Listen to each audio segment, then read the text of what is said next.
प्रकाश हुआ है रसोई घर में, और जैसे ही प्रकाश हुआ तो क्या देखा रोहिणी ने? घुंघराले घुंघराले जिसके बाल हैं, चंचल कटीले जिसके नेत्र हैं, मोर पंख जो धारण किए हैं, एक हाथ से मटकी को पकड़े हैं, दूसरे हाथ से बलगारू के मुख में माखन खिला रहे हैं भगवान। ऐसे सुंदर चित्र के मैया रोहिणी ने दर्शन किए। बोलिए वृंदावन बिहारी लाल की जय, माधव भगवान जय। मैया रोहिणी ने बाल कृष्ण भगवान के दर्शन किए। तब तो रोहिणी जोर से चिल्लाई, अरे यशोदा, अरे यशोदा। बोली हाँ। अरे तू भाग, अरे तू जल्दी आ। बोली क्यों? अरे तू जल्दी आकर के देख। बोले बात क्या है? बात ऐसी है क्या रसोई घर में बिल्ली ना आए? बोले तो? बोले या रसोई घर में तो दो बड़े बड़े विलौटा बैठी हैं।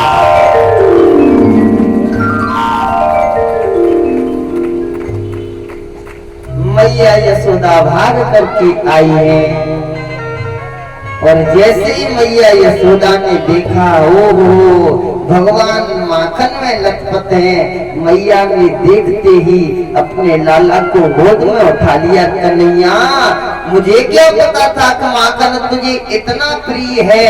आज मुझे पता चल गया कि मेरे लाला को माखन बहुत अच्छा लगता है। अब मेरे घर में तेरे लिए माखन की कोई कमी नहीं रहेगी। मैया ने लाला को गोद में उठा लिया, साड़ी के पल्लू से साफ किया है। ये माँ की ममता है। आजकल अगर किसी मैया का लाला भूल में भी कोई नुकसान कर दे तो समझ लेना लाला की खैर नहीं है। लेकिन मैया यशोदा प्रेम में रो पड़ी, लाला मुझे पता चल गया तुझे माखन बहुत प्रिय है।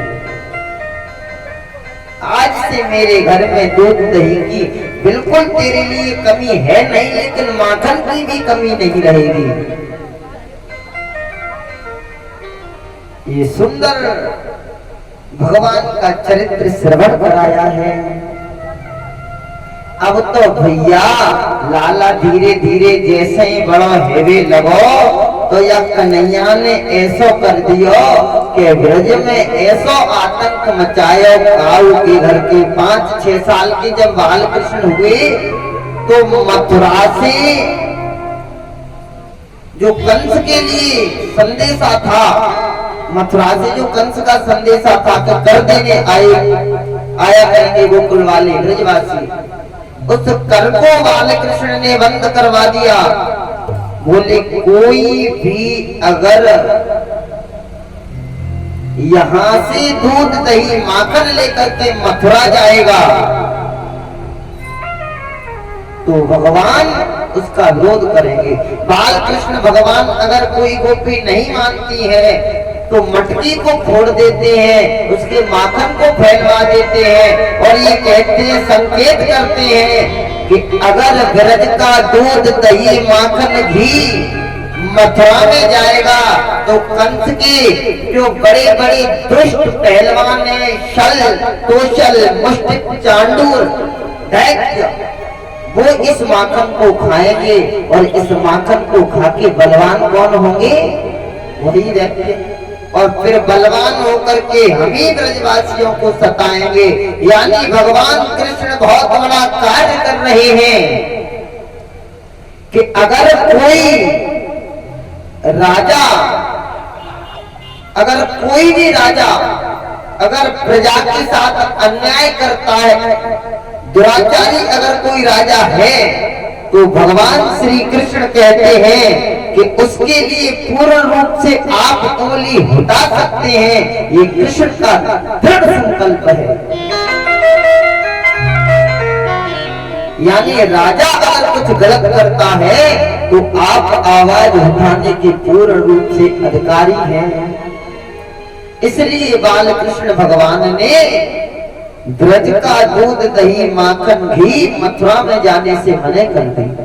कोई गोपी नहीं मानती है तो भगवान उसकी मटकी को फोड़ देते हैं, माखन को लूट लेते हैं। अब एक टोली बना ली है ग्वालों की, और ऐसा आतंक मचाया भगवान कन्हैया ने कि पूरा ब्रज भगवान के मारे हिल गया है।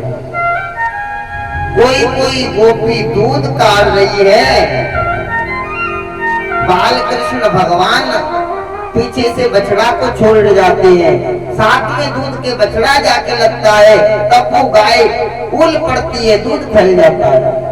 कोई कोई गोपी हार में खेत में काम करने गई है, तब तक कन्हैया पहले से बछड़ाओं को छोड़ करके पूरे दूध को पिला देते हैं।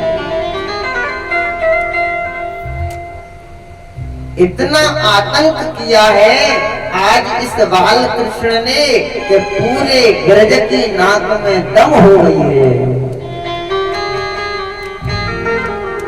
और भैया एक गोपी दूसरी गोपी से कहती है अपने माखन को बचा के रखना।